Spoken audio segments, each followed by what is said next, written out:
transport platform's route is blocked by rubble. Partner, help buy us some time.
Good job. Now we can get off the mountain.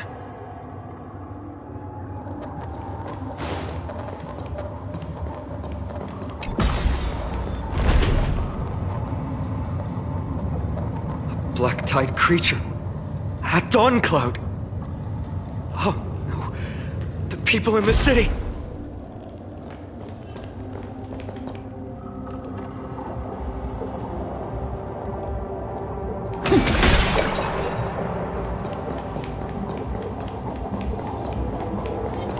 Must.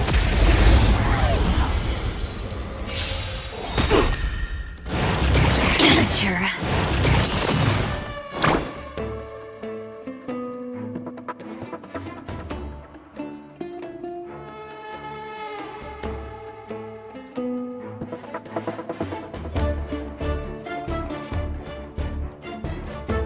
No rush. Emptying your mind is a good way to relax as well. Break's over. May this fate dispel the gloom, destroy the skies. You can't run.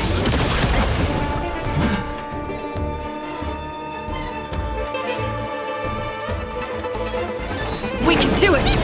Our cube, with enough believers, lives become reality! Gotcha!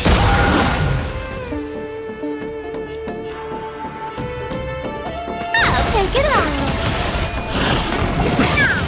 Please cherish this time. Built here. Found me.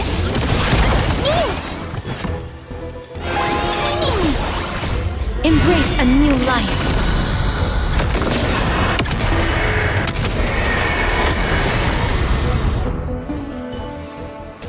Reach the end of the story in your own way.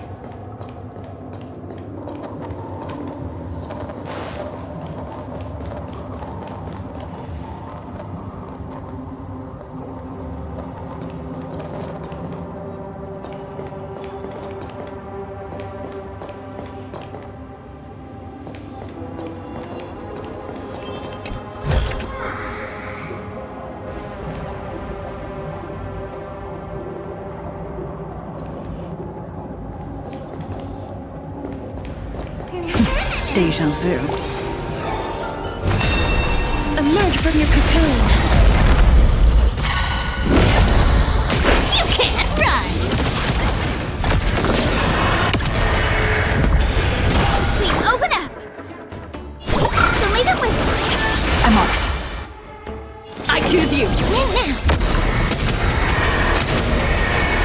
May death protect us! The future is bright. Come to me. Mini. You want to take advantage? I'll take it all. Not a bad idea. Mmm. Trust me. We can do anything! Found me. Life is not so as you wish. We open up. Don't fight so I can leave early. Come to me. Mimi. You can't run. I'm on it. Mimi.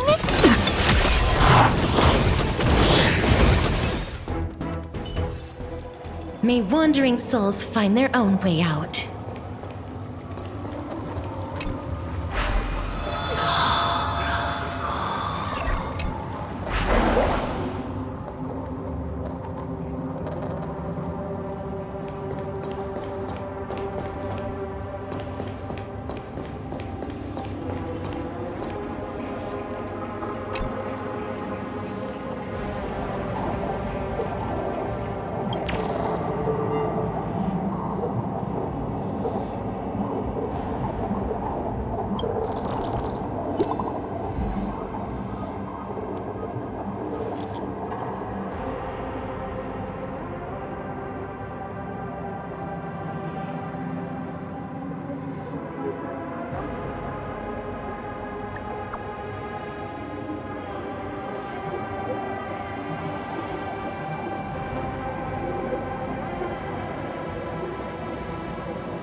Smell the way gloom. better.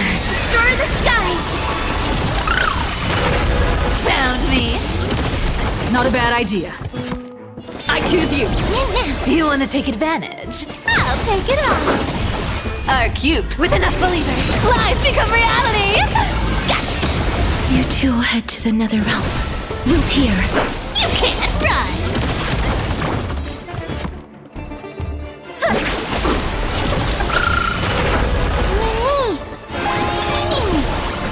As you wish. I'm okay.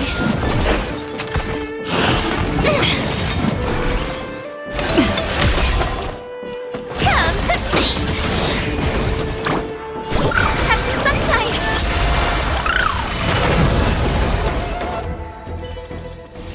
May wandering souls find their own way out.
to make something with it.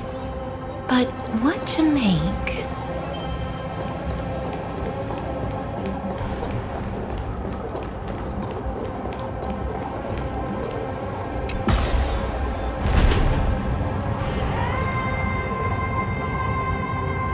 Anyone who dares stand in our way will get a taste of Dawnmaker's edge.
Over there! Kefali's core flame is being kept in the center of the council.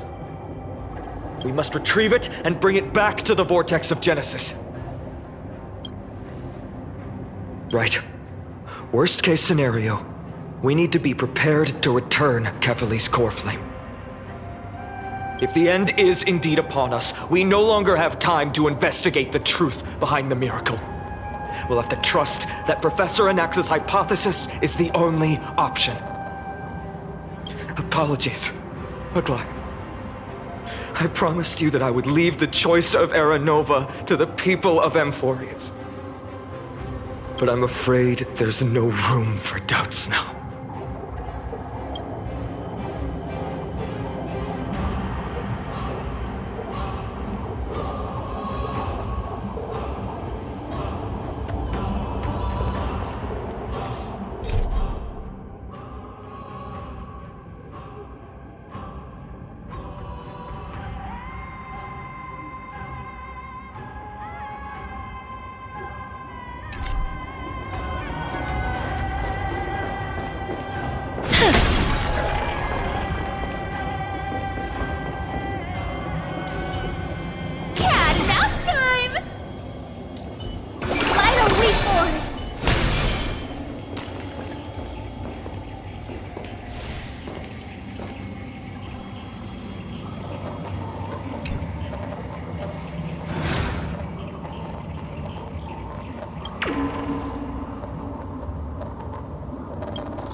Her will to heal the world is so strong.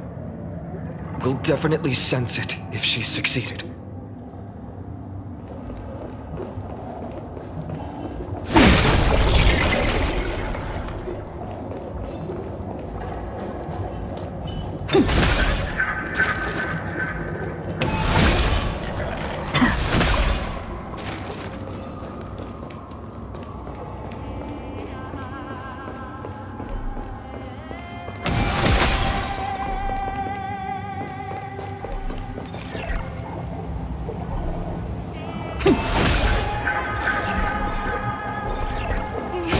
Deja vu.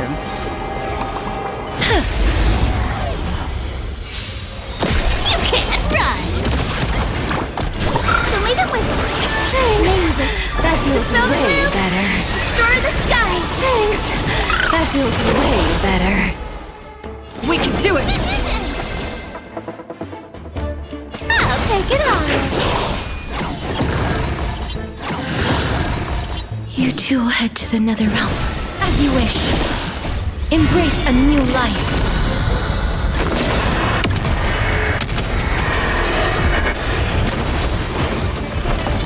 Found me.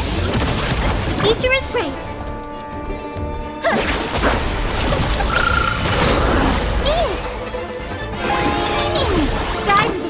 Have some sunshine.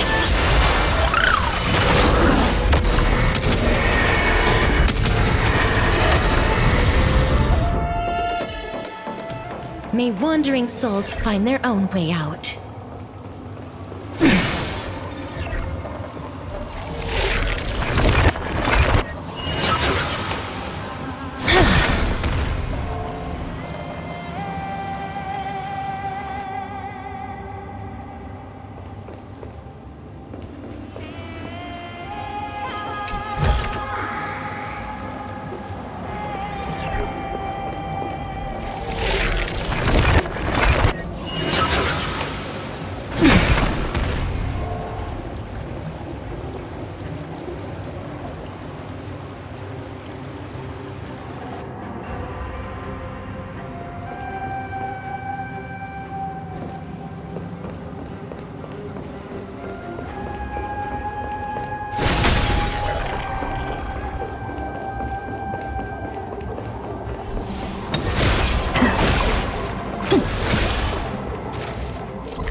Oh, Sky Father Kefali, please forgive these ignorant and lowly children of humanity.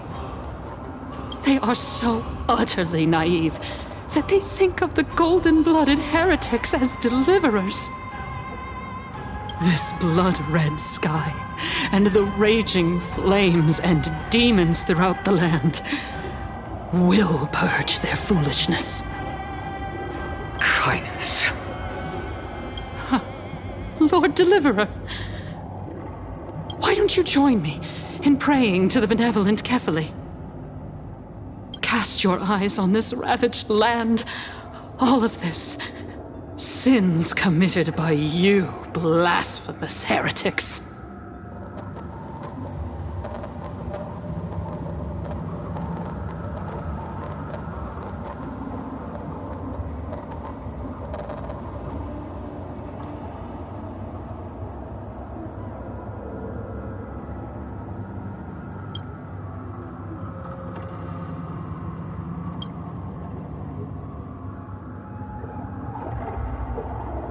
Danheng is right.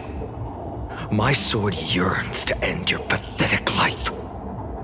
But to a cornered dog like you, the most deserving punishment is to personally witness the Chrysos heirs fulfill their mission.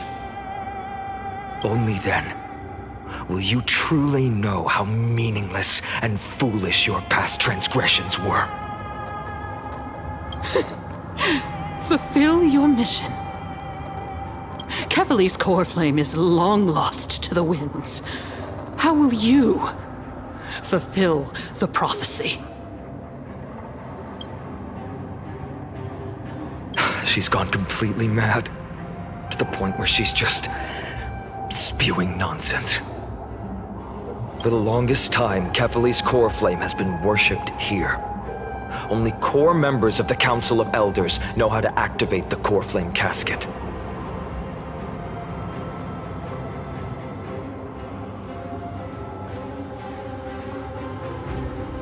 No, there's no need for such trouble.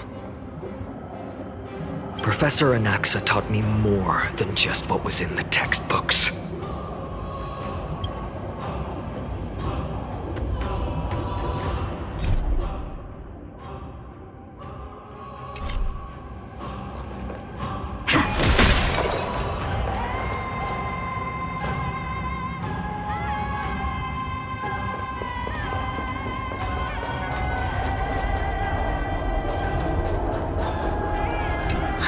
The sins of the Chrysos heirs have finally transformed into divine punishment.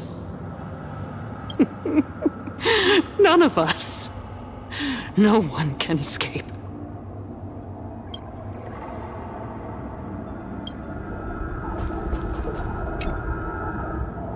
During his time at Dawn Cloud, Professor Anaxa conducted surveys in various areas. I still remember the words he used. I hope it works. All-knowing Father who bears the world, please share a glimpse of your merciful gaze with me. Cast down the Titan's fire that hangs at the pinnacle of the world, for your devout creations to behold.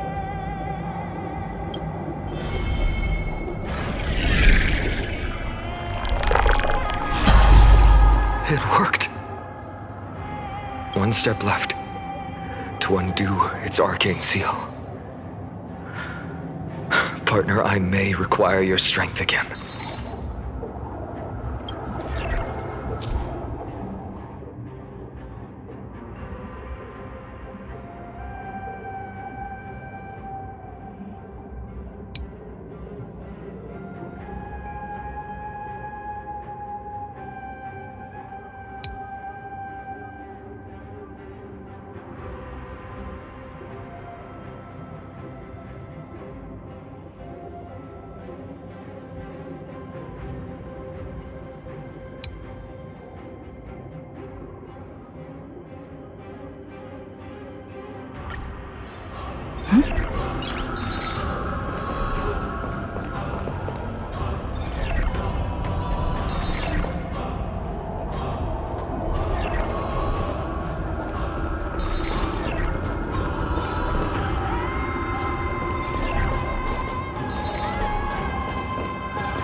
Deja vu.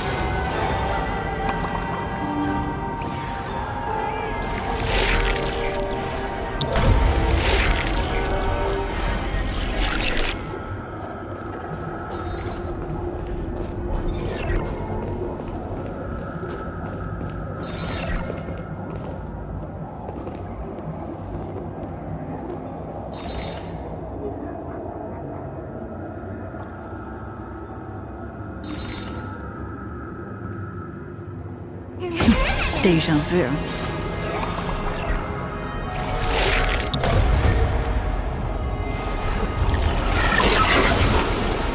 Take the core flame and let's hurry down the mountain.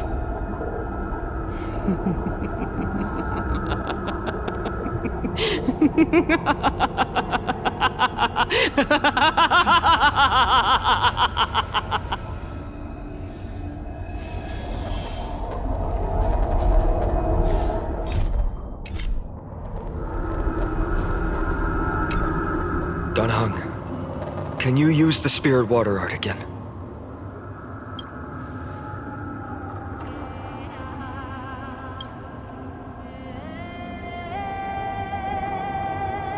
Is this also a result of the black tide?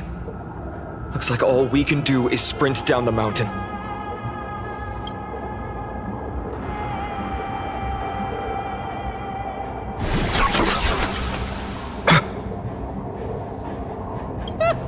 You all thought I completely lost my mind.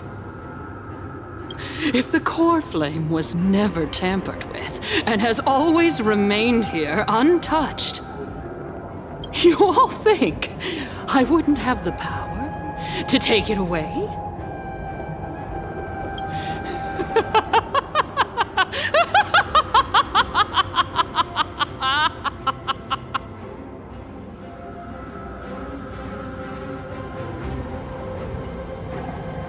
Calm down and think carefully.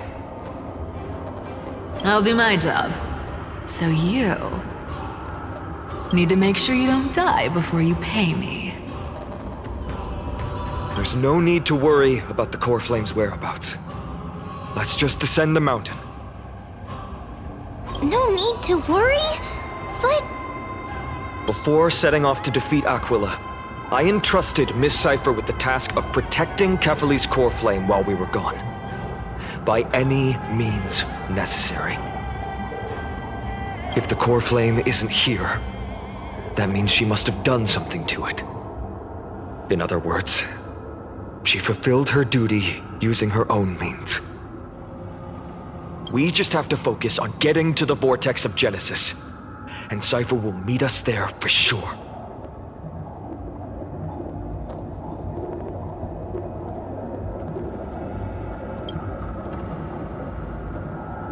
Friends, we have no choice other than to trust her. If the nearest ritual basin is 10,000 paces away, then what we have to do is to run in that direction and hope she meets us after 1,000 paces. If she doesn't show up, we will keep going and trust that we will see her at 2,000 paces. 3, 4, 5,000. I will keep hoping with the same resolve all the way. Until she shows up in front of us with her usual rebellious attitude.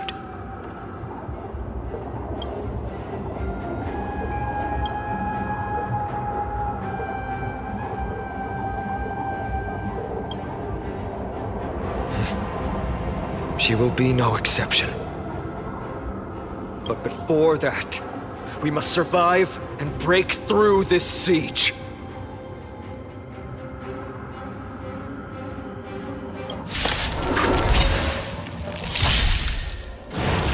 Amateur.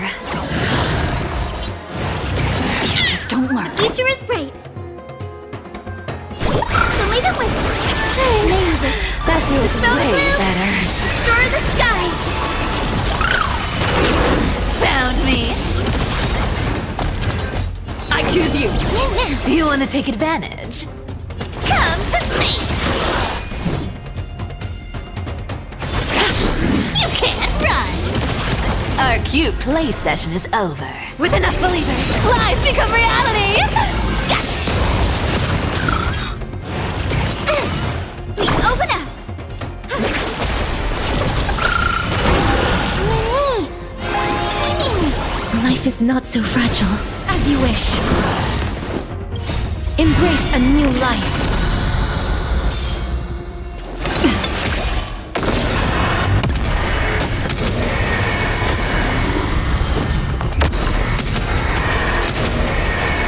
May death protect us!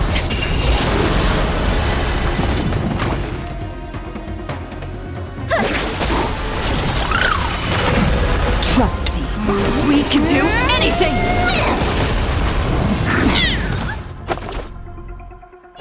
I'll take it all. This is being in sync? Mimi! You can do it!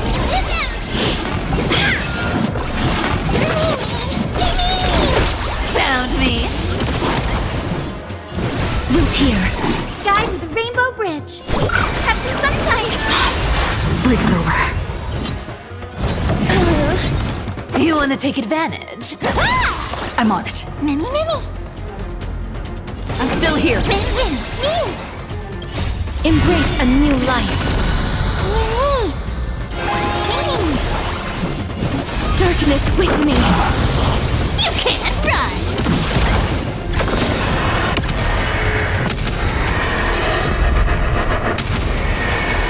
May death protect us! The future is bright.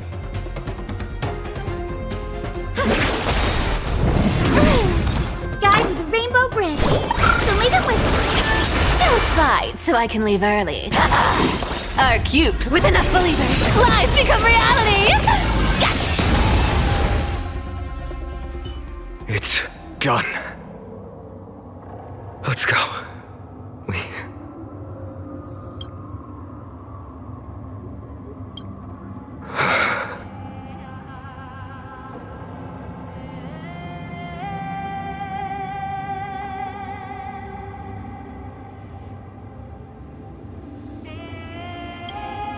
Perhaps.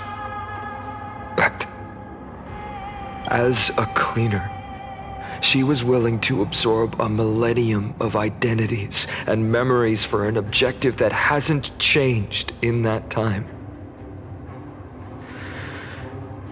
I suppose this is also a form of extreme but twisted resilience. Let's go. It's time to leave this place. Everyone, can we run faster? I've got a bad feeling.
Is that all?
Looks good.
Is that all?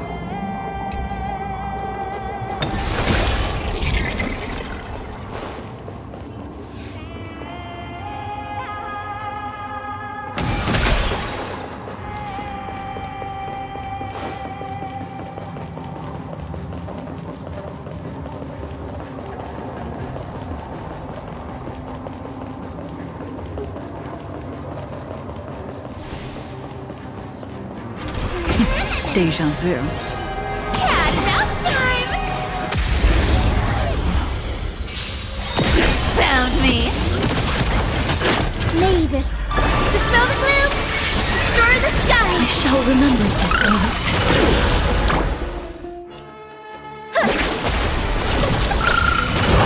Not a bad idea. We can do it! Don't fight so I can leave early. I'll take it on. As you wish. You can't run! Guide with the rainbow bridge. So leave it with me. Thanks. That feels way better. Embrace a new life. Darkness with me.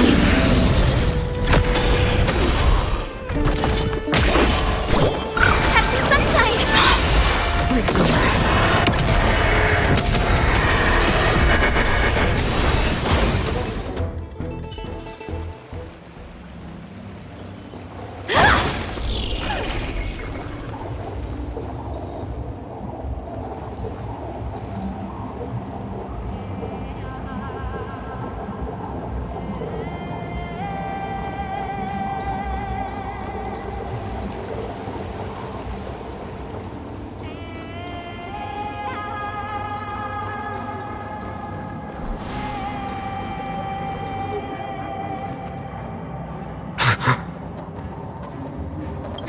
Everyone!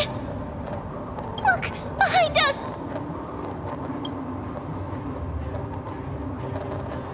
In the end, they still showed up.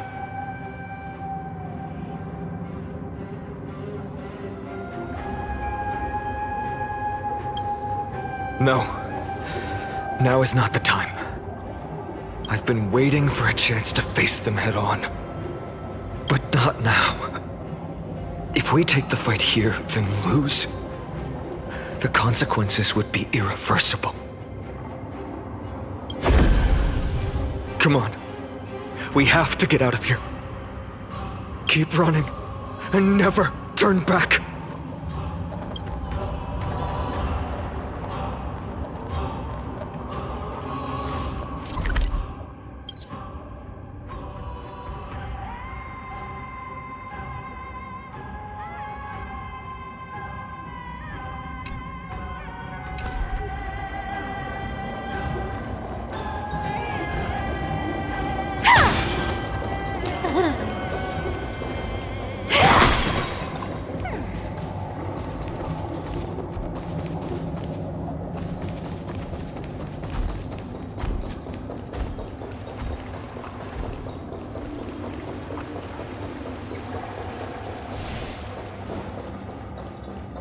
They will catch up to us sooner or later. Keep running. Don't stop.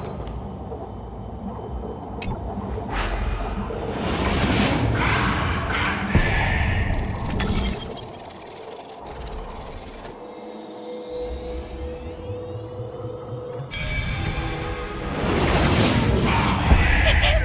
Lord Finan! What in the world happened? Retreat to the temple. Protect your family and friends. The chaos will soon cease. I promise you.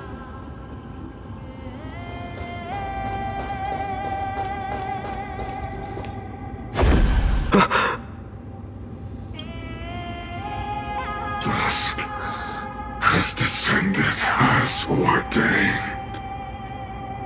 Clones, illusions.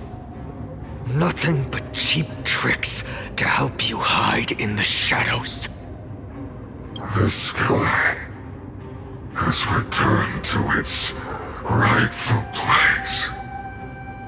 This world must be reset. What are they talking about? The end you seek is also the miracle of Genesis. If so, you should be standing alongside the Chrysos heirs. Why do you hinder us, Flame Reaver?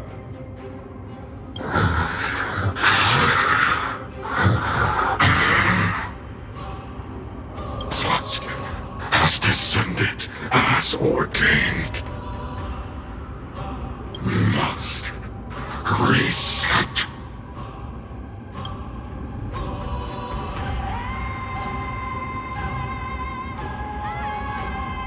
If words won't work, then we can only express our resolve with our blades. We shoulder the fates and futures of too many people. We will not fall here!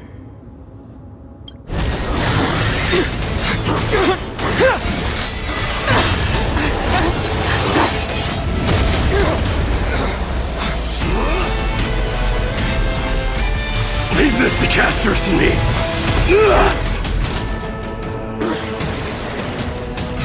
Over here! Go!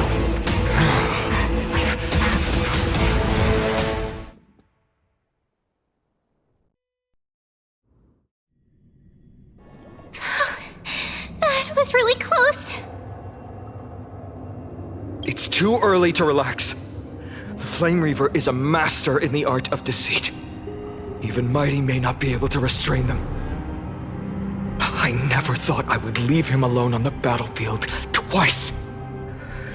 But now isn't the time to be thinking about this.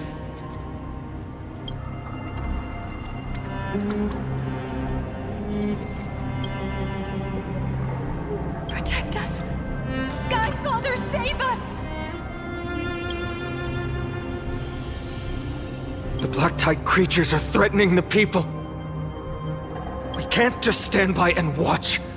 Let's end this quickly. That rainbow barrier. May this dispel the gloom, restore the skies. Thanks. That feels way better. You can't run.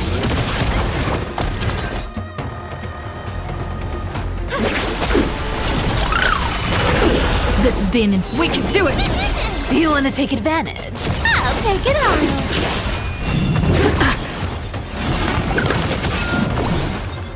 As you wish. Found me! Embrace a new life.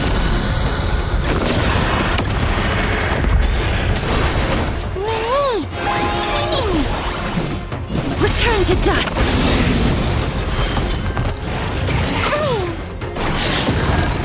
Guide with the ring. I shall remember this one.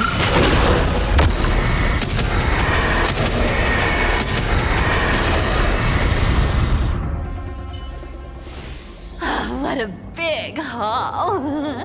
I'll be back!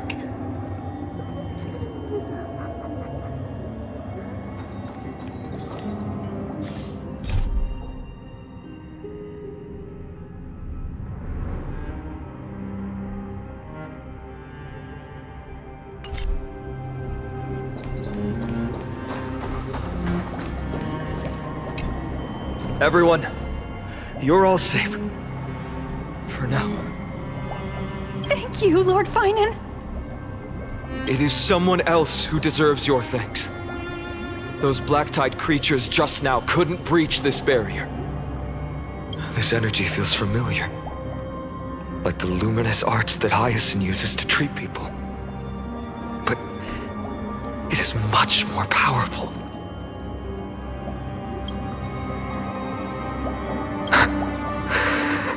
Yeah.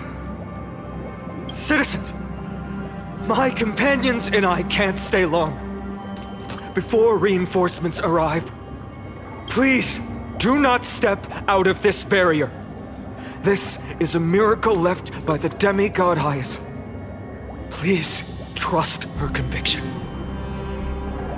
Miss Hyacinth has also become a demigod, like Lady Aquila. We understand. We will not leave her protection until you return, Lord Finan. I won't make empty promises. I might not be able to return in the near future. But even if there's no perfect solution, I will make a choice that fulfills this mission. We trust you, Lord Finan, no matter what choice you make. We'll be waiting for your return.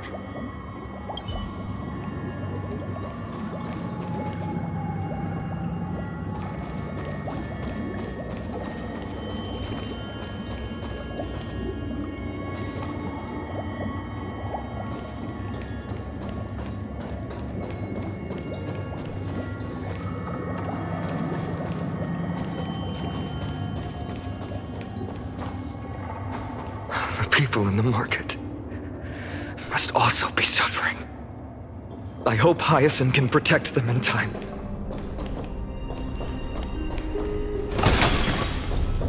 Cartonis! Quick! Let's go check on him!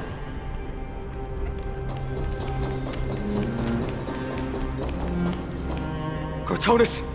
Hang in there! Returned, Finan.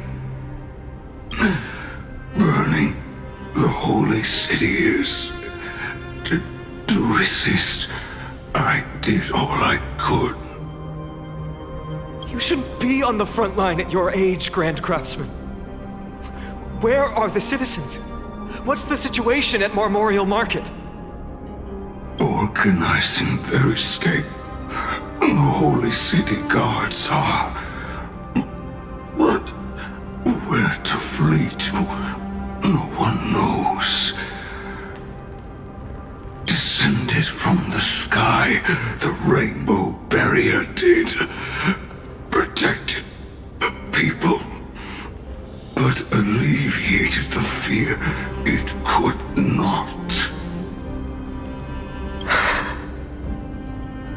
I fear this is Amphorius' end, Cartonis.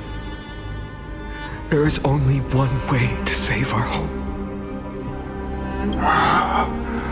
Finally come true, the Sky Father's prophecy. Go. whatever you shall become.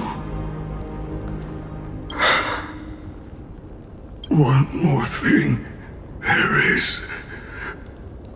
Waiting at the vortex of Genesis, Lady Trinan is. Kefali's core flame is safe, she said. Trinan.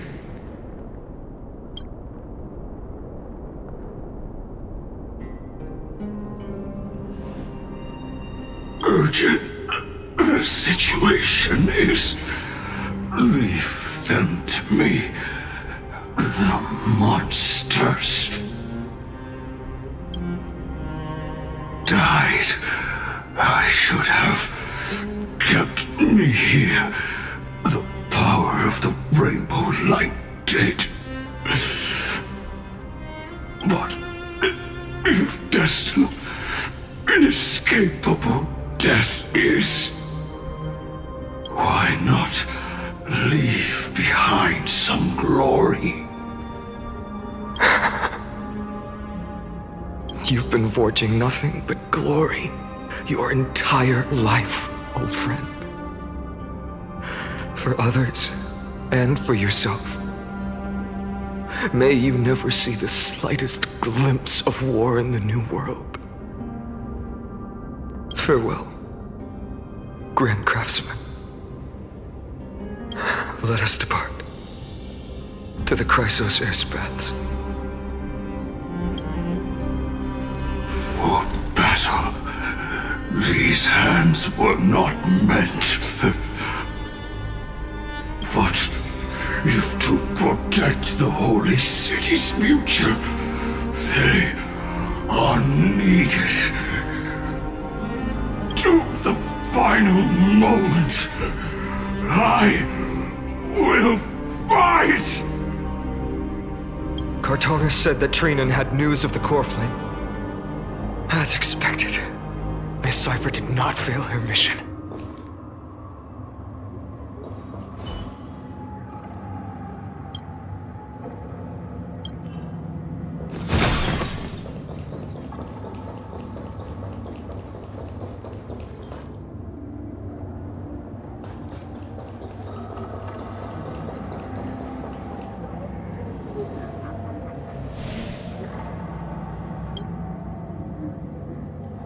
These buildings... I can feel it. Their memories are dissipating.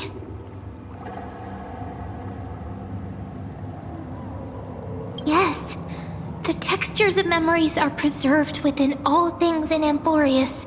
Even a single brick or tile holds countless traces of the past. There are no citizens trapped here, nor any signs of black-tide creatures. We have no reason to linger here. Let's head downstairs. The bath chamber isn't far away.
To us?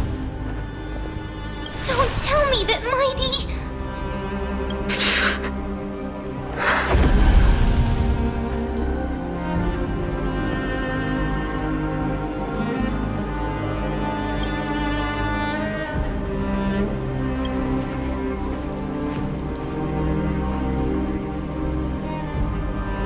Donahan,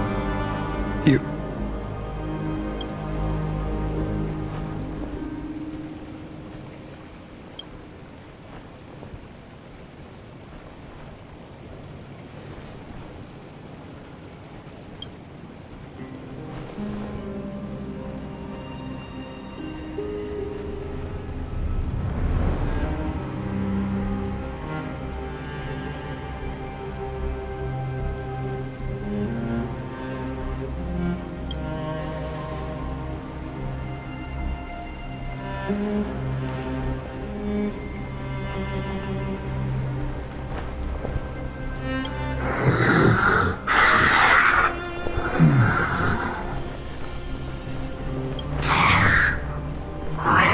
out. Everything will be reset.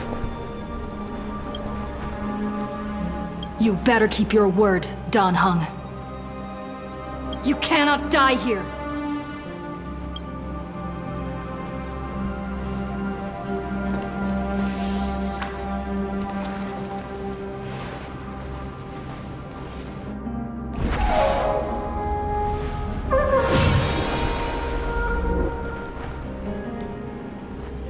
This power, unfamiliar.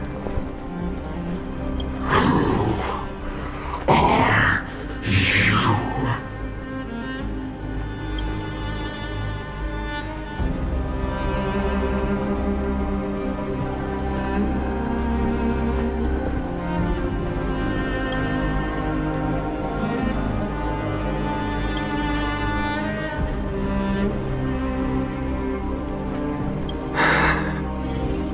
Follow me.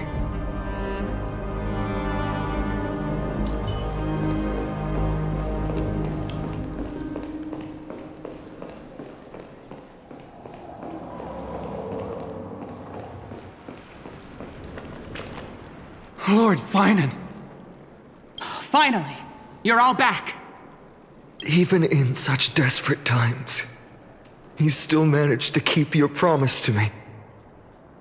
I am grateful beyond words. Finan, what is this? The Flame Reaver is wreaking havoc in the city, and they still have many clones. Zeph, please get someone to inform Kratos, and have him lead the most elite guards to defend the city's passages. Until I complete the core flame ritual. Please, do everything you can to rescue the citizens in the city. Understood, Lord Finan. Nemazity, several citizens are trapped in the Garden of Life and are temporarily seeking refuge under Hyacinth's barrier. Can you dispatch someone to evacuate them? Though, I also don't know where to shelter them. Leave this to us, Lord Finan. Just focus on your own mission.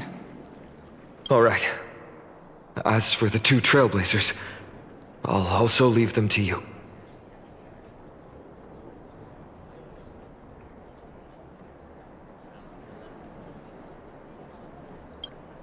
My apologies, partner. I acted on my own this time.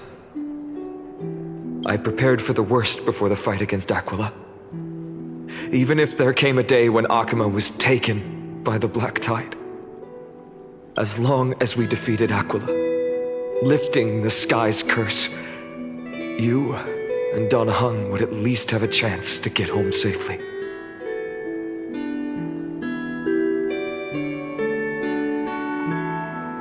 Yes, I knew you'd object, so I didn't inform you beforehand. My apologies. I know this is hard to accept, but even if it means being resented for the rest of my life, I still have to be responsible for you. Friend, you and Dan Heng taught me the spirit of trailblazing. The best decision I ever made in my life was when I followed my intuition and chose to trust you. Dan Heng told me many stories about the adventures of the Nameless. Two of them left a deep impression on me, Belobog and Penacony. The first story taught me that the fate of a world should be in the hands of its people. And even if the Nameless are willing to risk everything for an unfamiliar world, in the end, you still have to embark on a new journey and go to the next world that needs saving. Because that's your mission. The path you follow. In the second story, Danang told me about the few nameless who sacrificed their lives for the prison world. I know very well that the two of you are willing to make the same choice for Amphorius. After hearing those stories, I made up my mind. I won't let your journey end here. Somewhere beyond the sky, where Amphorians have never reached, there are many people waiting for you to come home. The prophecy has always remained shrouded in ambiguity. Even if the 12th core flame is returned, no one knows how the Era Nova will manifest, let alone if the miracle will extend its favor to two visitors from beyond the sky. Before stepping into a fate unknown, the last thing I can do is help you return to your family.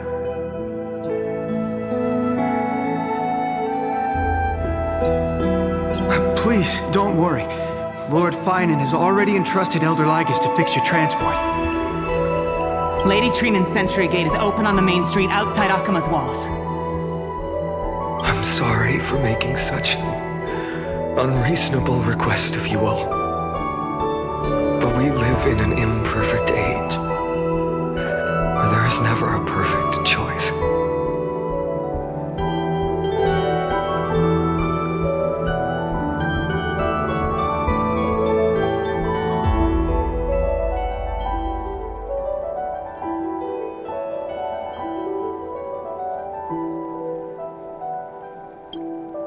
Every one of us has the right to make our own choices. If you can't accept my decision on your behalf, then use your choice to open up a new path. That's what you're best at, right? Regardless, Danang is still holding on for his life. Don't keep him waiting too long. Partner. One day, I hope we will reunite under the constellations. When that time comes, we can hold a belated victory feast. How about that?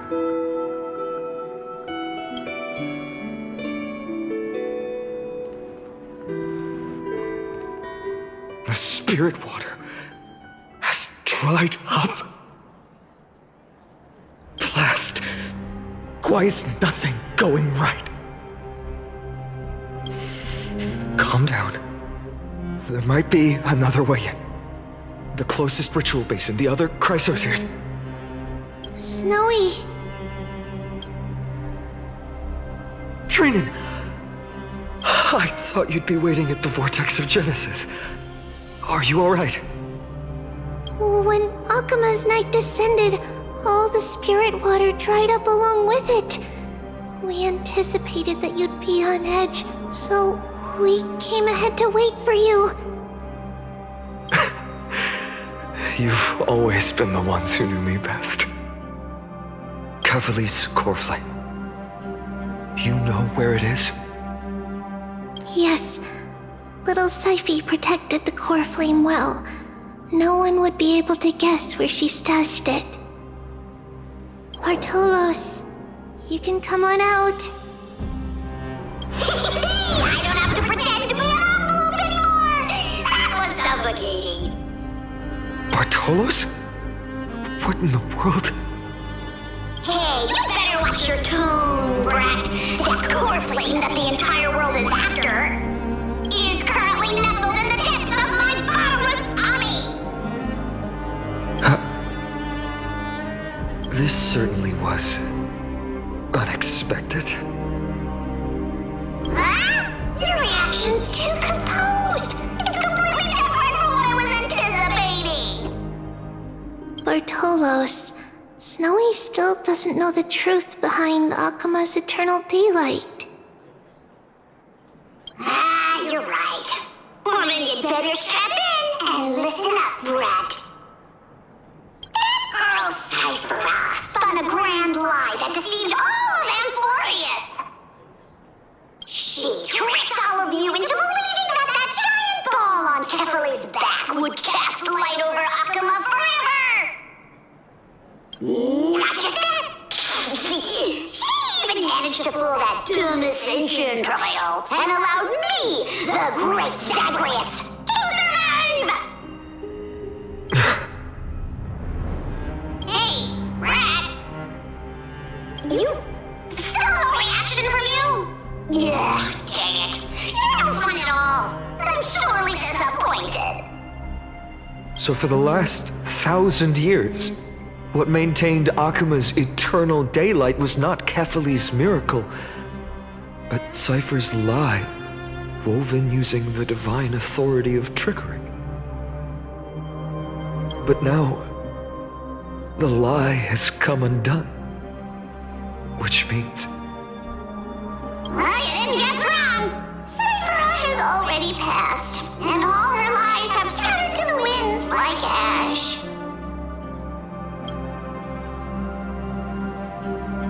But you just said you, Zagreus, relied on Cypher's lie to keep living. If she is already... Guess you're not as smart as I thought, Pat. Don't forget, I'm one of the 12 Titans of Emporius. And this core flame in my belly, is it not the core that maintains a Titan's life and divinity? So you're going to hand the core flame over to us? Just like that? Just so. How about it? Let's hear some groveling gratitude, huh? Why? In the myths, Zagreus was the most cowardly and shameful of the Titans. Hey, stop slandering me with those fabricated tales. My pursuits are far greater than one measly life. Let me tell you then, my lifelong ambition was to work with Cypher to conjure the greatest trick in the world.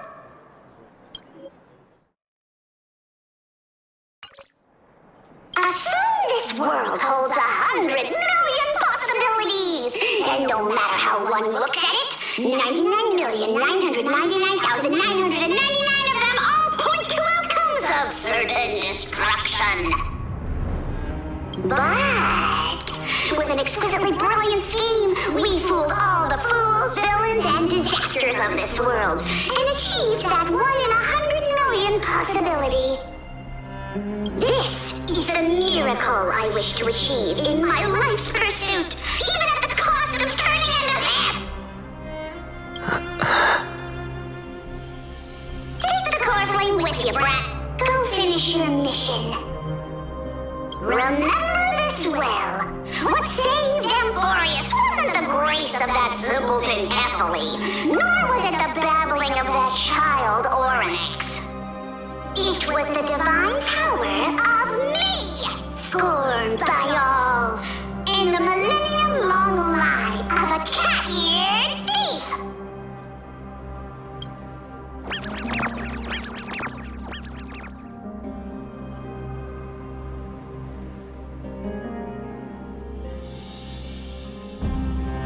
Strife, death, trickery.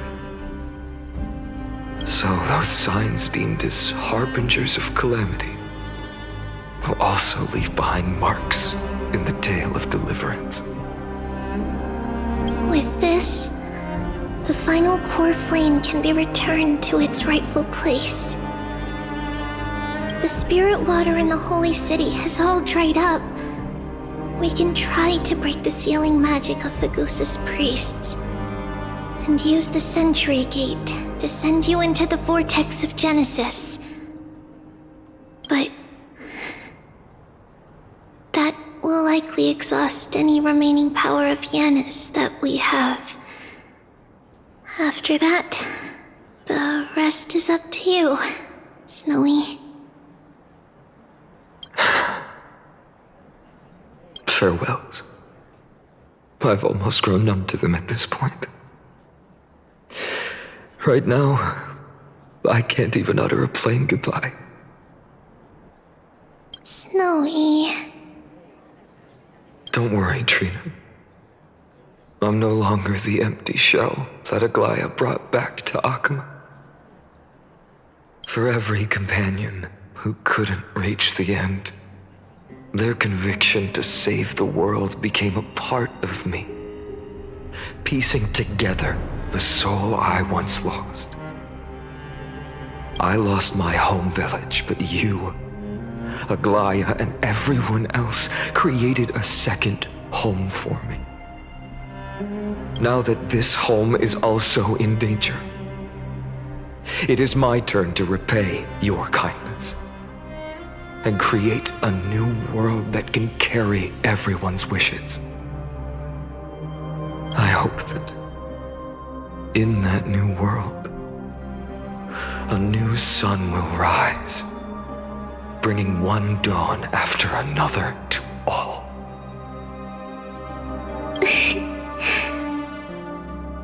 Snowy, you've grown into the person Aggie always dreamed of. Indeed, we don't need to say goodbye here. Because even without the prophecy, we have the confidence to say you will become that rising sun. And all of us will see each other again tomorrow.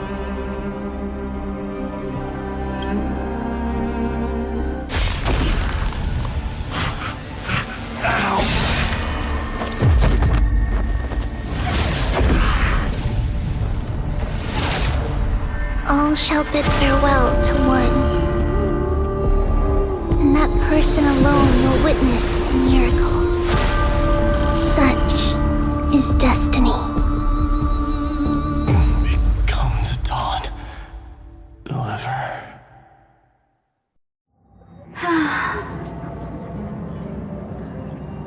Burning skies, shattered statues, corpses strewn everywhere. What a mess. If this is what the inside of Amphorius looks like, it's truly shocking. To be honest, I was initially skeptical, but right now, I'm starting to see your point. Screwy. If that's the case, Herta, do you now have enough reason to believe my conjecture about the true nature of Amphorius? Let's not expand on that topic just yet. That Intellitron, Lygus, was it? He's not completely dead. That was probably a fake body. Something behind it is still defying us. I must admit, even if both of us worked together, it wouldn't be a simple task piercing through its defenses. For now, we can only observe this world as bystanders. I knew we should have brought Steven along. No wonder the Garden of Recollection wants to work with the Astral Express. Without the power of the Trailblaze, it'd be impossible to unearth this place's secrets. But in the end, the garden emerged unscathed, and it was the Nameless who got burnt. Curiosity definitely killed Aki. That big guy over there, the black ball spewing meteors, you think it's got anything to do with the Lord Ravager? Alas, without sufficient computational power in the stream projection, I am unable to analyze the path energy. Suggestion. The immediate priority now is to find the whereabouts of the two Nameless. Research priority on the destruction can be lowered. Every second counts, before that Intellitron's preventative measures kick in. All right. Stop making a fuss. How many times have we collaborated, and when did it ever not end in a perfect outcome? Why not add another mission objective while we're at it? The card-playing memo keeper told me that the frozen Trailblazer girl might just also be trapped inside Amphorius. If time allows, I will also investigate March 7th's whereabouts. Herta, do you hear that? A wave of desperate cries from the heart of the mountain city. The lives there are undergoing intense suffering. Conclusion. The butterfly has already flapped its wings, and an impending storm closes in. The Nameless are important allies, And you and I have matters to attend to, Herta. I beseech you. In moments when a choice needs to be made, one must not be distracted due to personal interests.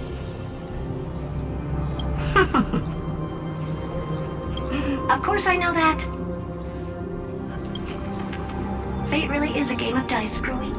Who'd have thought that thing once sowed chaos across the cosmos, causing the Intelligentsia Guild to splinter and disintegrate? It wasn't until I cracked the solitary waves theory that its lingering effects were put to an end. Yet, in a forgotten corner of the cosmos, one slipped through the net and remained operational. And it was this machine that eventually became the cradle for the birth of a certain Lord Ravager. The source of Emporius' tragedy is an Emperor's scepter that survived to this day.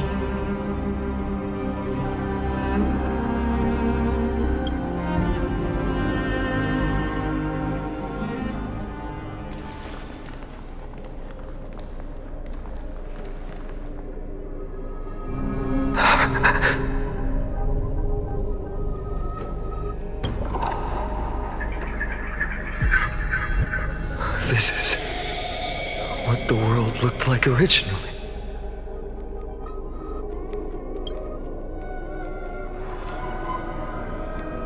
And what are you doing here? Answer my question, Lycus.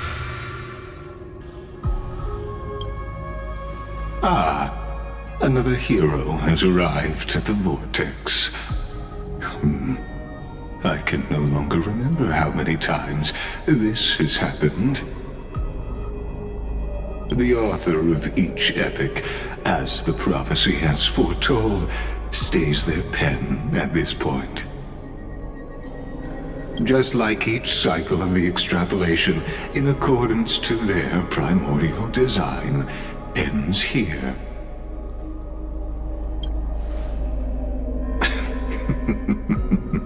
No need to panic, Lord Finon. I stepped into this space purely for one purpose: to witness the prophecy's miracle of Genesis.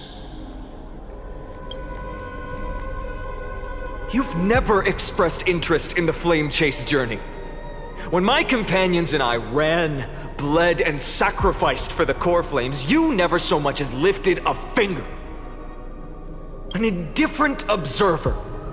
An anti-Catheran who's neutral till the end. Why would you suddenly express concern for the Chrysos heir's mission?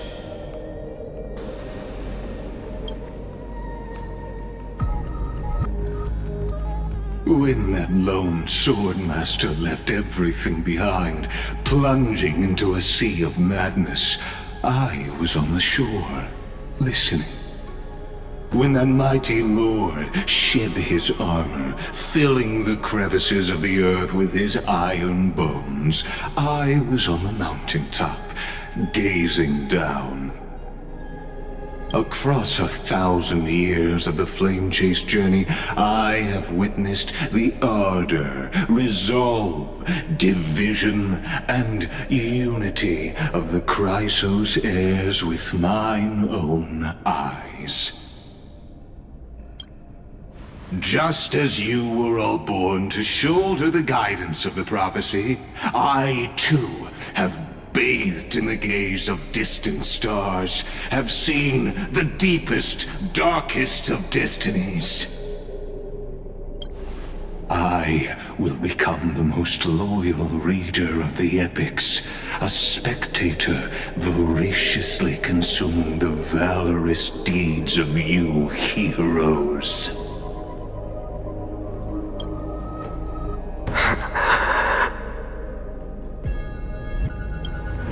Gaze of distant stars. One day you will understand, but not now.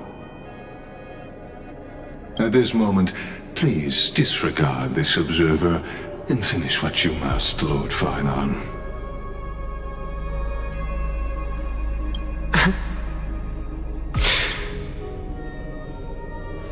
I once believed that as long as I chased the flames relentlessly, the fog before me would clear, and fate would reveal its truest form.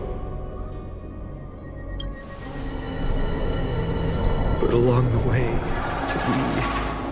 they, all who passed, never once received the justice promised by the prophecy. I have perceived. Outside the vortex, the world is collapsing, and the children of humanity are crying. But you, Lord Finon, will bury the old world with that core flame, bringing all things into a gray unknown.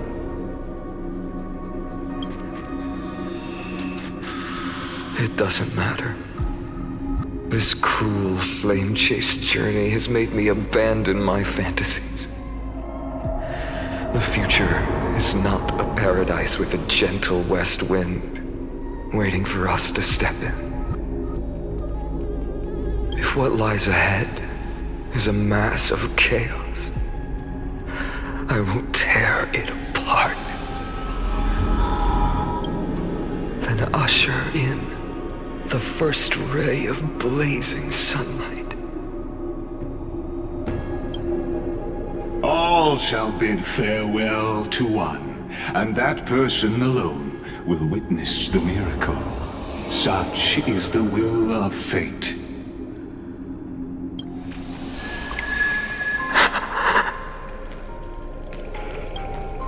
Yet this time, will an epic with endless cycles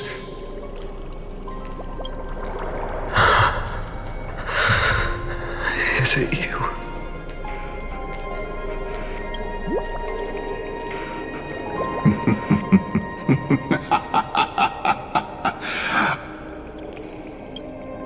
turn a new page?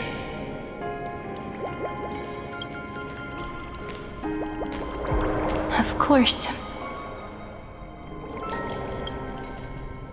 This will be a romantic story like none that has come before.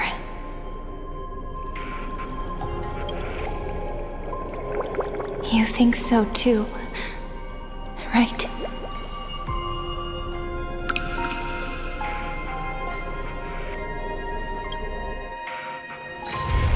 Oh, there's something fun over there!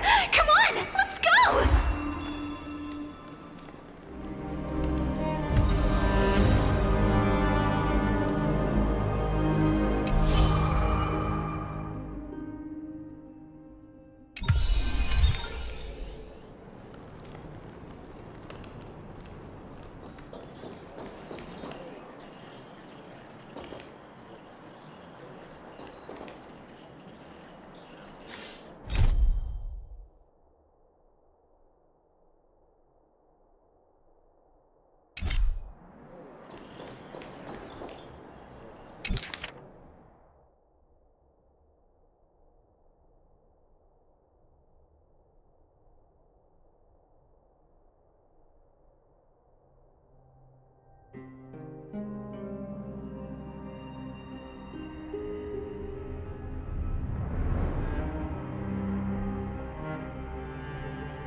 On the day that the grove fell, he accepted his defeat and demise, as if embracing truth and heresy. Believe in Titans, and you'll have a happy death. Deny the Titans, and you'll have a fulfilling death.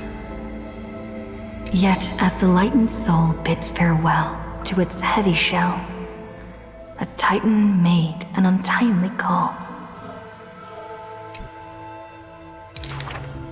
Do not be startled, child of humanity. You have a final query in this world. You finally came. He does not seem shocked, and lets the core flame take over his shell. Be more punctual next time, if you will. Upon his first meeting with the Titan, the blasphemer is already on his best behavior. And towards the suggestion to reforge his body, he paid no mind. I have so kindly offered you the best body. So why do you insist upon your mortal imperfection? The scholar replies in candor. Only by retaining the various flaws can my humanity be preserved in rigor.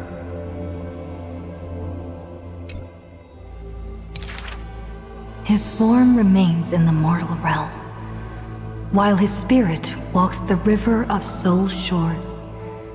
Between life and death, he fatigues.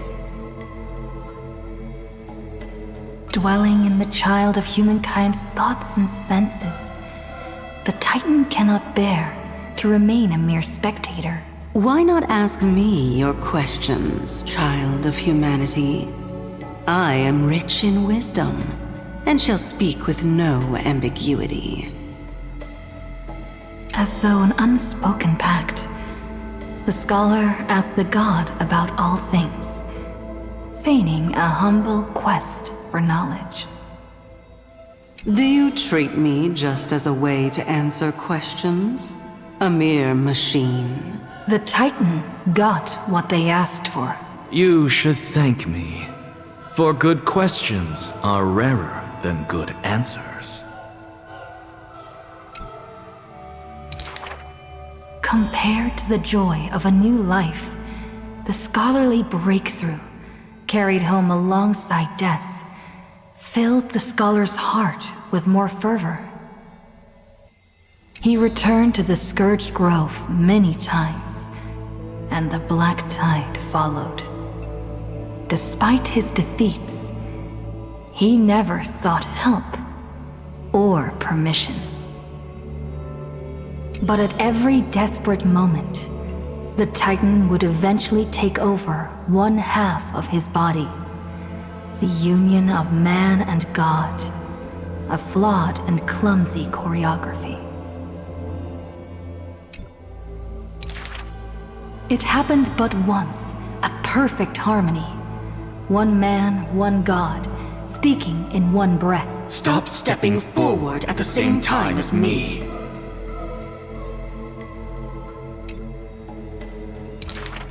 The Titan once revealed the secrets of mixing life, a boon seemingly a blessing, but full of malice.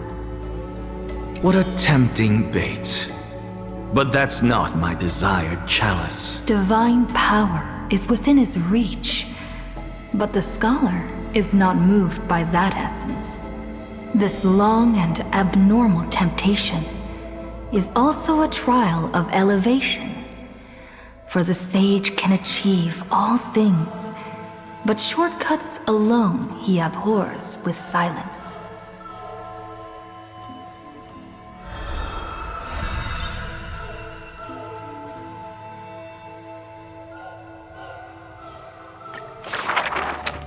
Teacher, in this tumultuous world, have you thought about your will? It was just a joke, but the scholar still at the grove answered with extreme caution.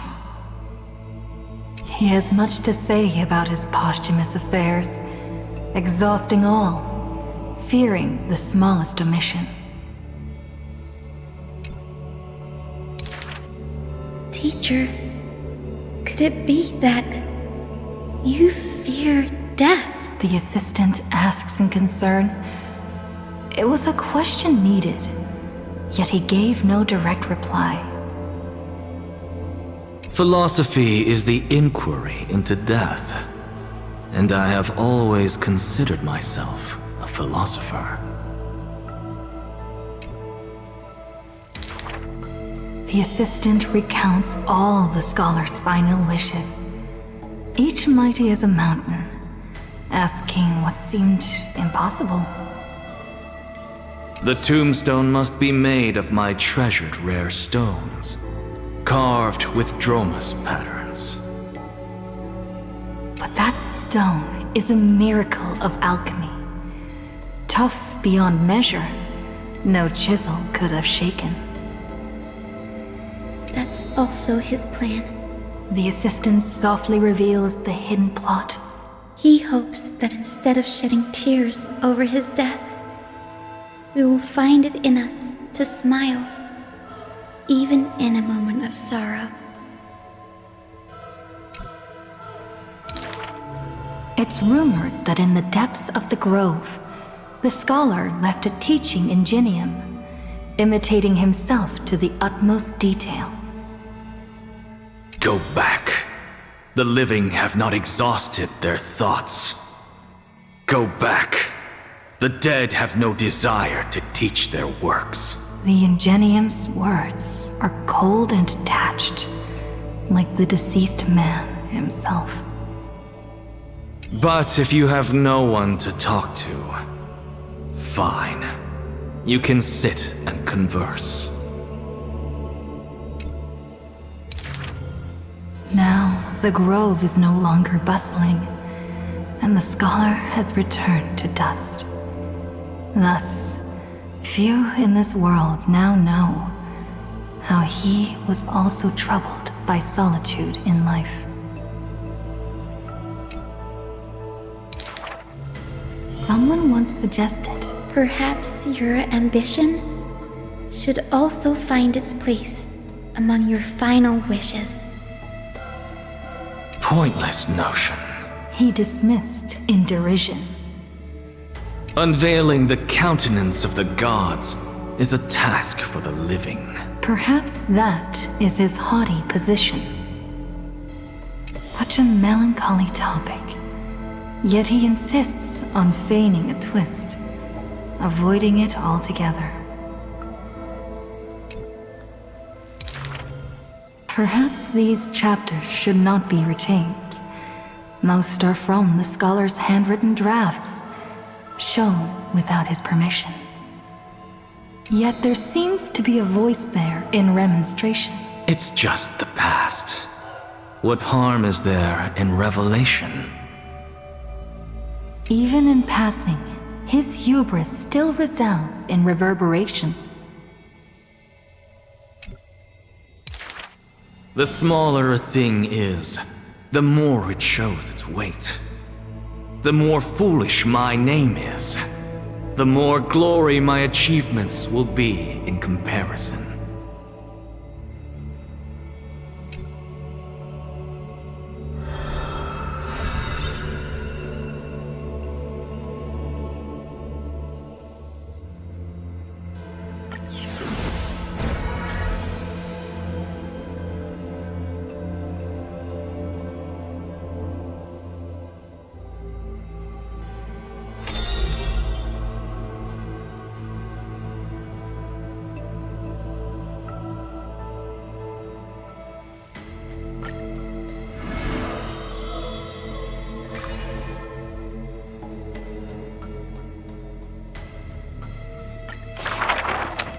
As always, to perceive the man's fury, one must do so 7,000 paces away.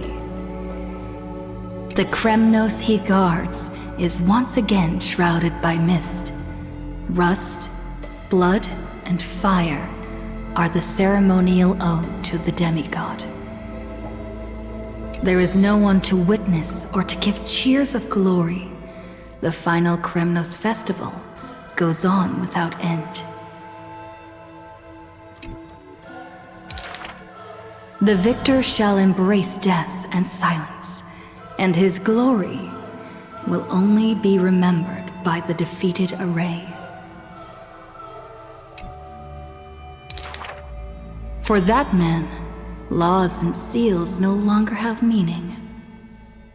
War and battle never cease for a single minute, each passing day indistinguishable, morning and night entwined. The corpses pile up, filling ravines, forming mountains strong.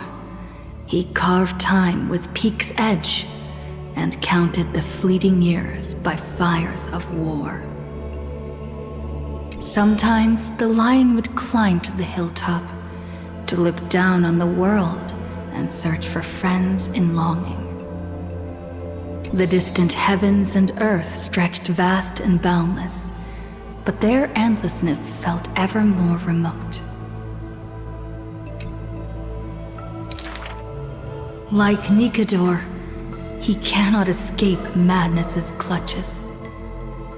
Guarding the city alone and embroiled in war, the murmurs of the black tide constantly sound in his ears. Yet a flame soars up his chest every moment, casting a light upon the indomitable path behind him.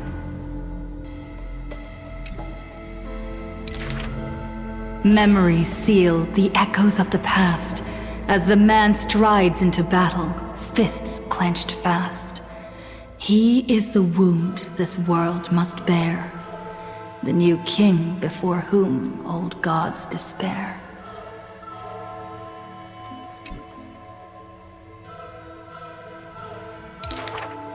As stated in Idonia's poems, humans are born with eyes closed to accustom to this world's light, and their sight fades in old age to reacquaint with night's anthems. But the man did not bow to the decay of time, rejecting the lure of death's call. With each return from the brink of death, his eyes burn with fury, fixed upon his foes, until everything suddenly faded away, like a surging black tide, swallowing all into nothingness.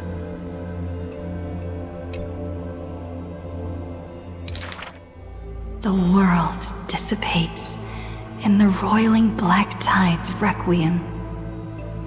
Even the lion will one day die, a departure with no way back. With a sudden fall, his pierced chest hits the ground, and slowly flowing into the underworld is his golden blood departing his system.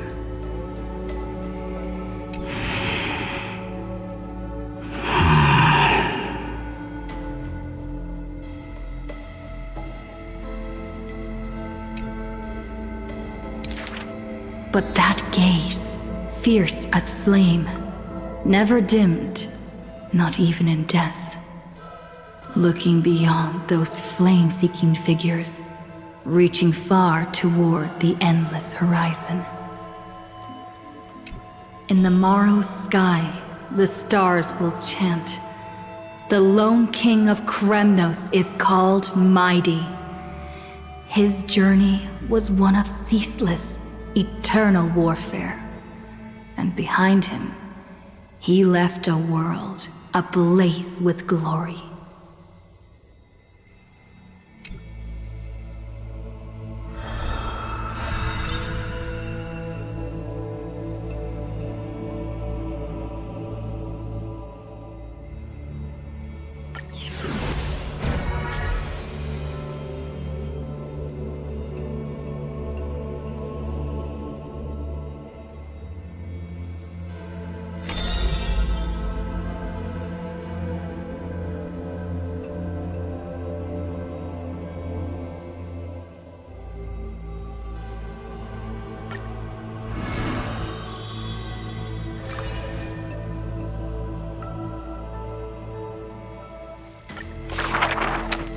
The two girls frolicked in the wheat fields, fleet as doe deer, making ripples in the shallow puddles and pools clear.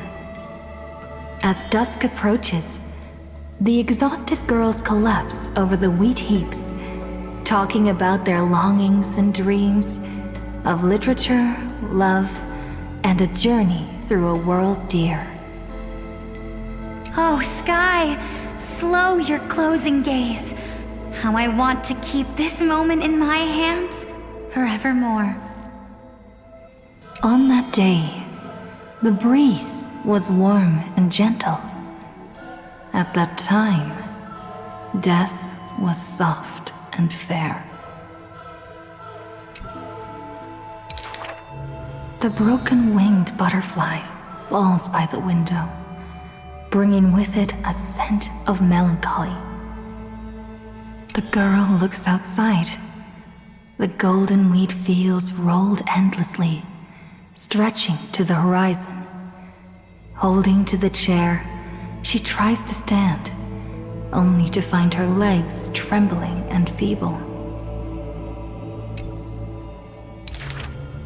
Don't worry, Pelixia.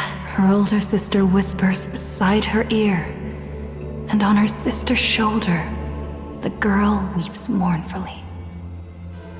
And time thus becomes silent, painted with sighs only.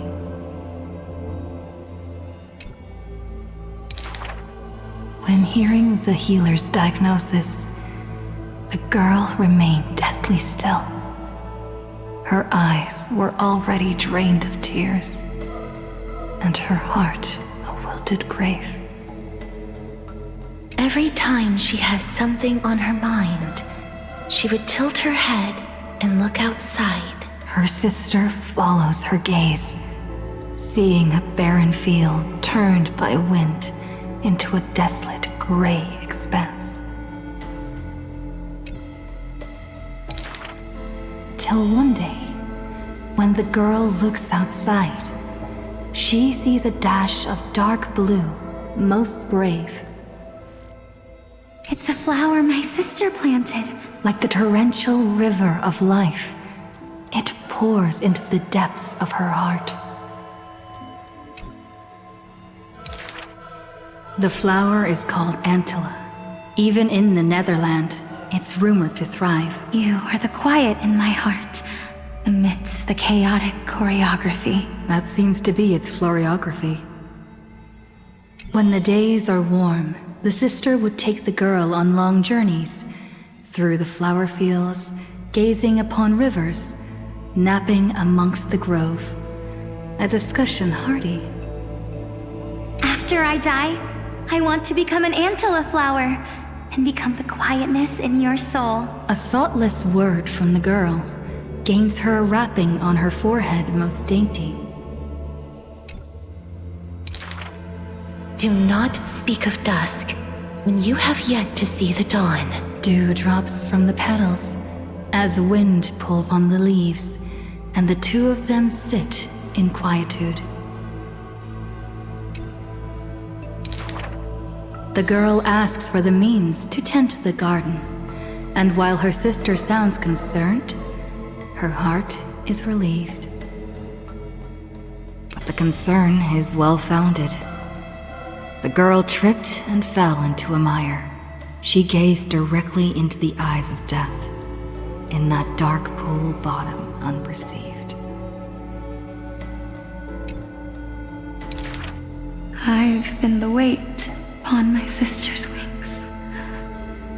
Let this be where it all comes to rest. The girl gives up her struggles, only to see a figure pierce through the water's surface.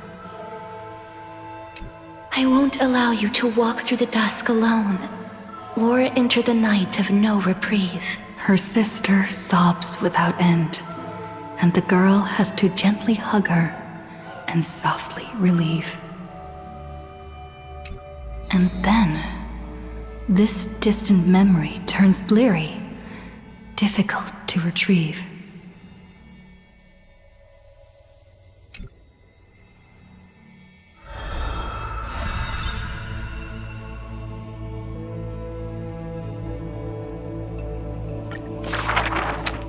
The river of souls flows to the other side, wrapped in the land's night.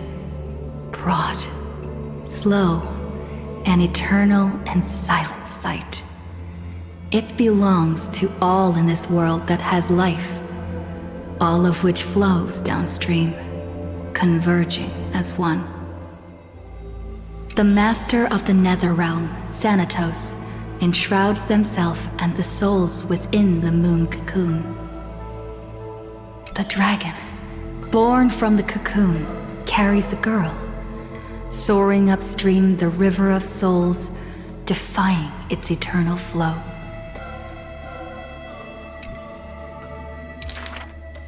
Their connection flows tighter than blood, and the key that opens the netherworld's gates is the sisters' selfish plight. Back then, the boreal winds cut through to the bone. Back then, death was a bitter and stabbing fright.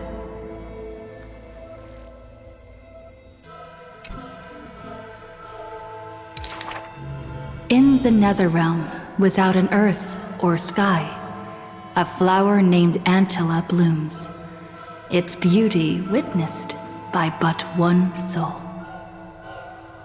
You are the quiet in my heart, amidst the chaotic choreography. The younger sister scores through the blooming Antilla fields, never finding that promised dark blue sprig. She silently made up her mind. Death, leave all your dark nights to me, and save the dawns for her.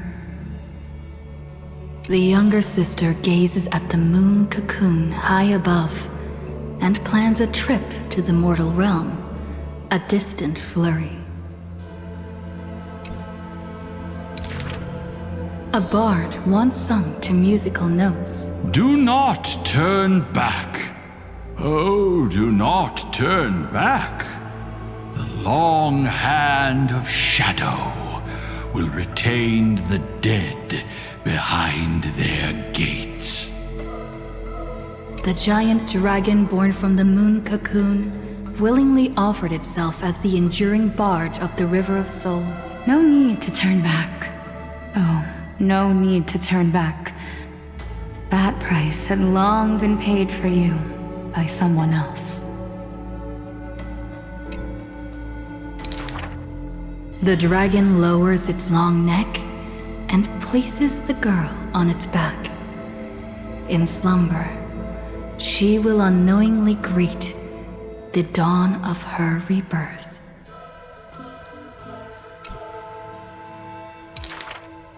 The dragon flaps its wings in the chilly gloom of the floating dead upstream, ferrying from purity into grime, going from silence into roaring boom. The souls of countless poets flounder past, their distant rhymes endless like foams. Do not turn back, for to look toward the land of mortals is in itself turning back. In this pale dawn, the sun's first rays light the night ablaze. So the dragon crosses the sea of souls onto the shores of life and strands itself in the gleam.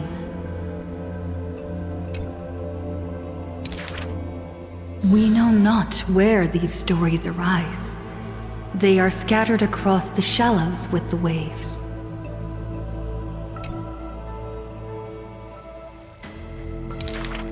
The confession the girl made before her departure still echoes in the tide's heaves. If there is anything for me to leave behind, may it find a soul to remember. This is the ode of my life, and I've already penned my last stroke.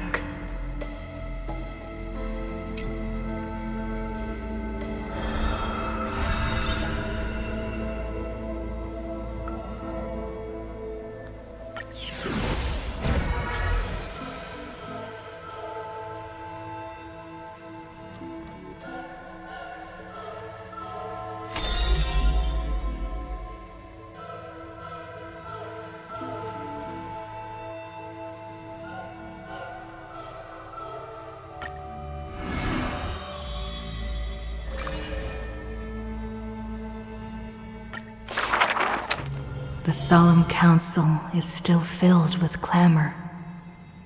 Future's destiny still whirls in discussions of candor. To discard the city and save oneself, or to chase the flames that waver. None know the choice that would lead them to a place better. I fear, how can mere mortals defy the gods? I worry, how can mortal bodies reforge the world anew? I suspect that the prophecy is simply a rumor. In the distant past, the Holy Maiden brought the first prophecy to all city-states. Hearken to the sounds that the doors whisper. In the name of God's proper, hope she will give to humanity. Though she falls into confusion, she will bring guidance to this world in vigor. Overthrow the gods, it declared.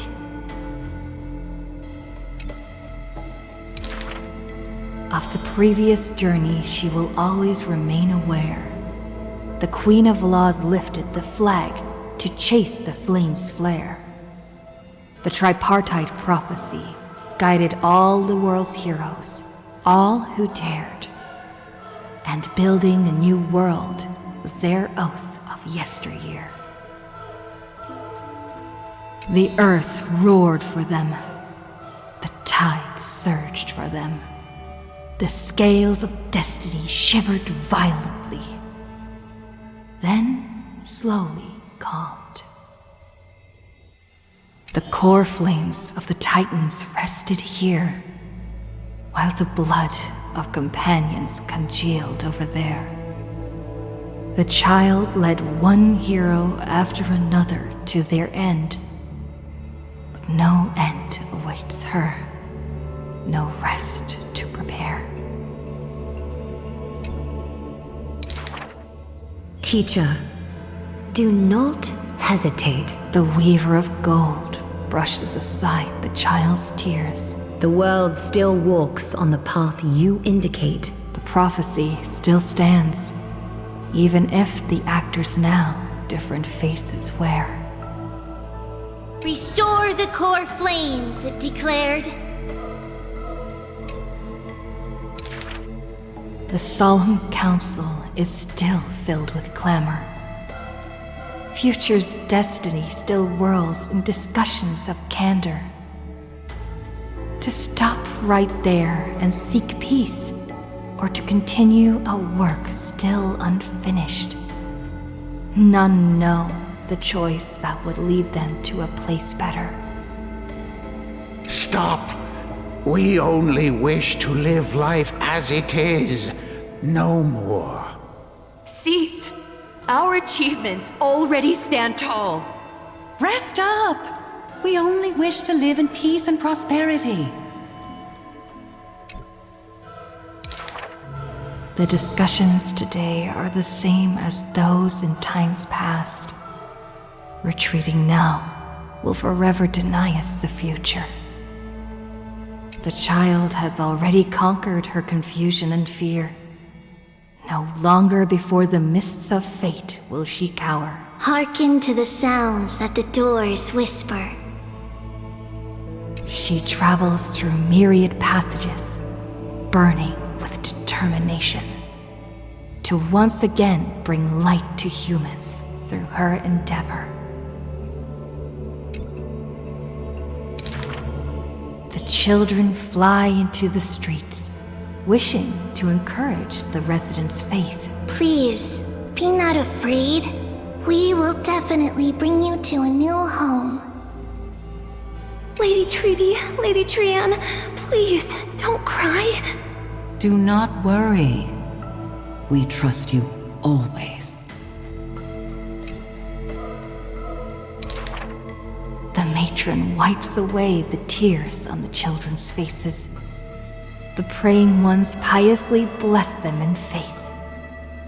The lost ones take the children's hands, just as the prophecy guides their path.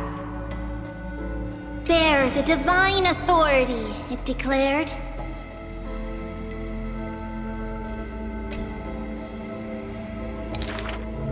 Quiet Trinan has little to say. Lively Trianne loves to play, and well-behaved Treeby roams around all day. The people's encouragement rings sincere. Chrysos' heir's companionship lasts through the years, and Mother's embrace warms up every dream. Thus the child understands, thus the child accepts, though countless farewells on her shoulders weigh, though destiny's blood dries like clay.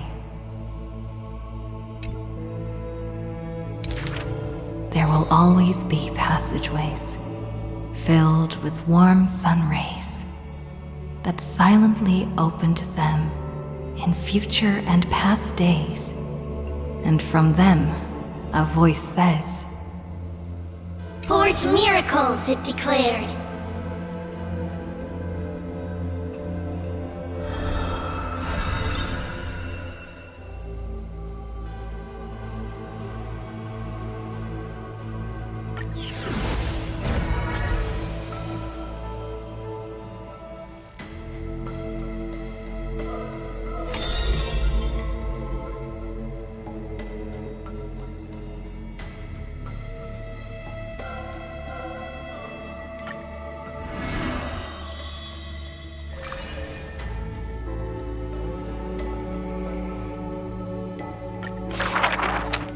A good student, who often did stupid things. Was the assessment from the Litophagist sage.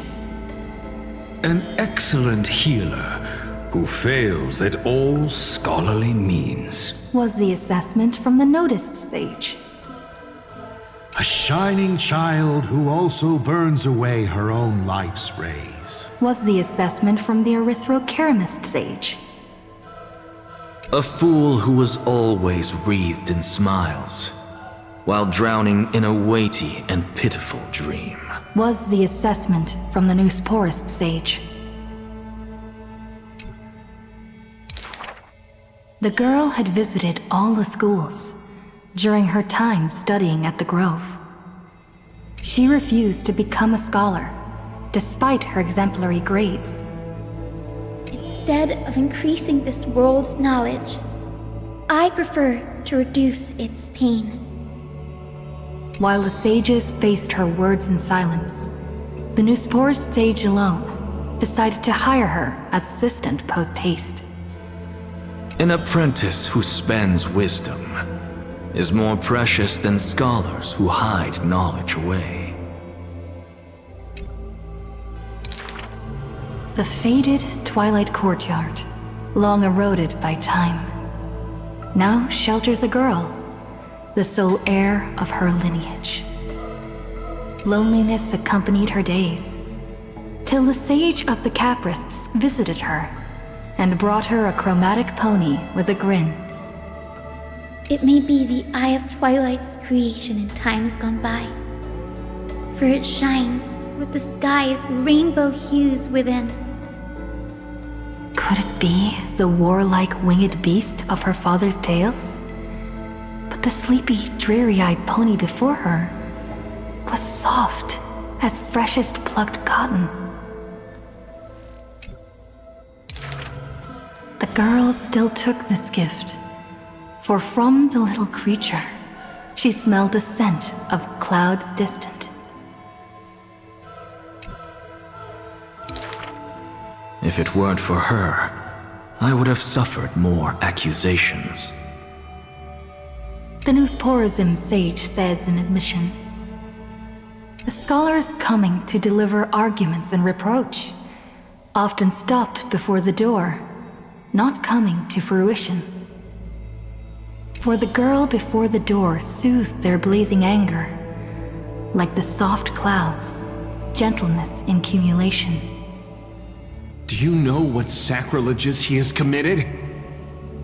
The girl muddles her answers, yet her heart knows in full admission.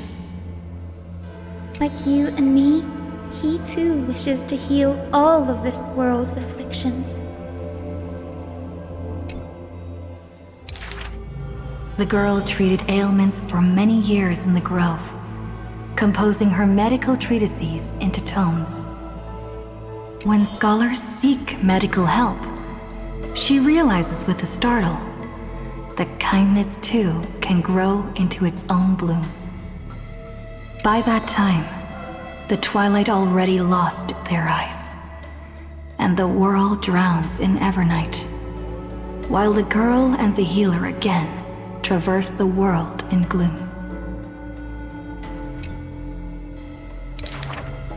Seeing the golden thread and ivy in the night, though it has been long since she recalled her past, she once again thinks of her childhood dream. Should the sun be dimmed by destiny's decree, then the dawn that heals the world I shall replace.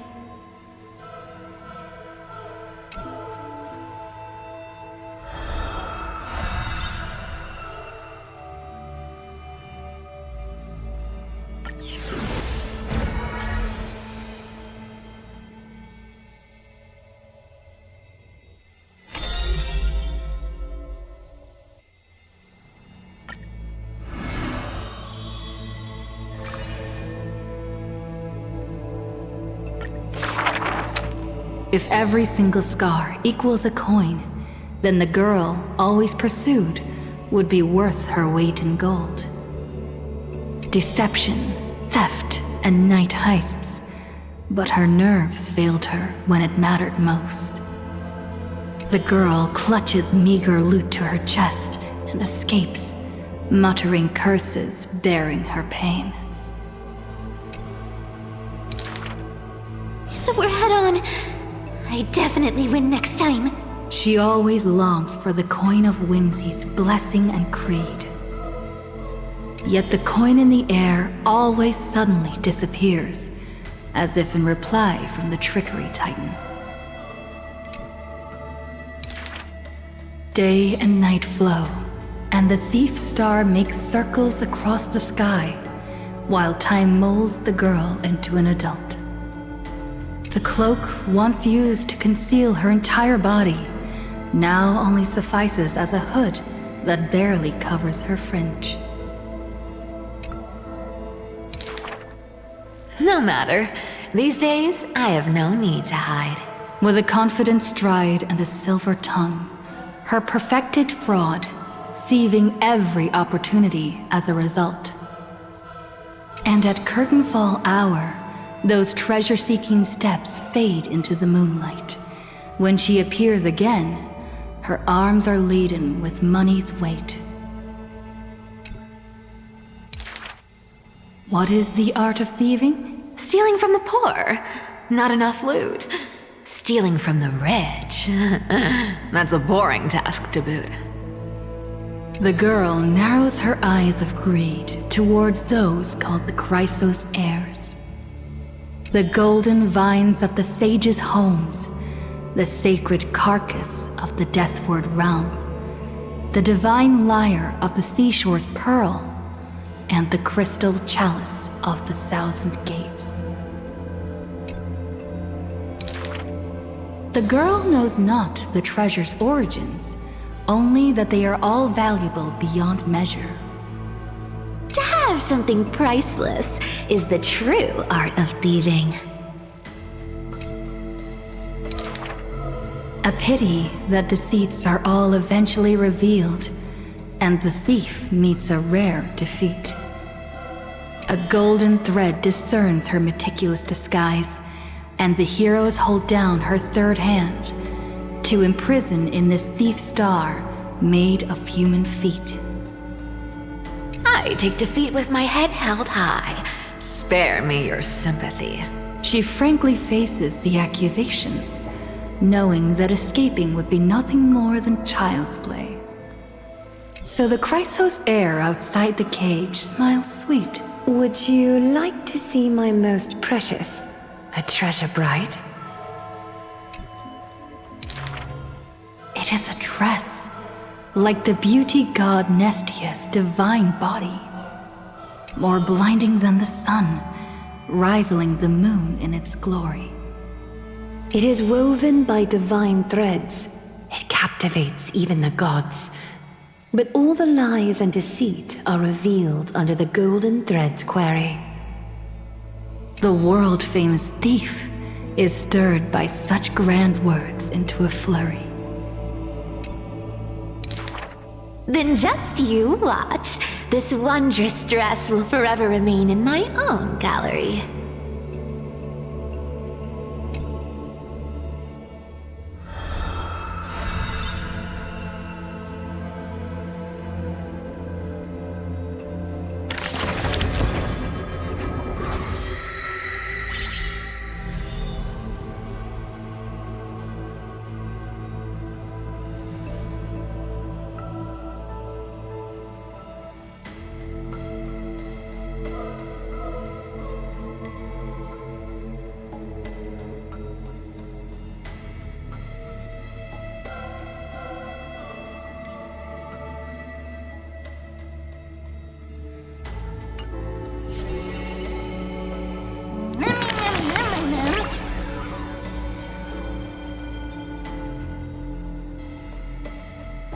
Me, ma'am?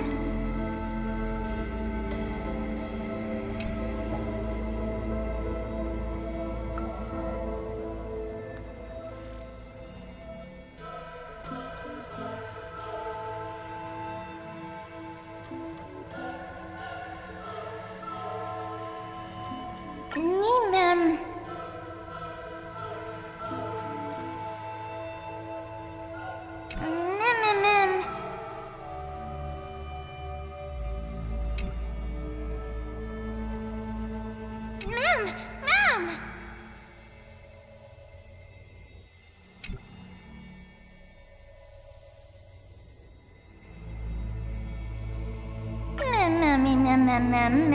Ma'am?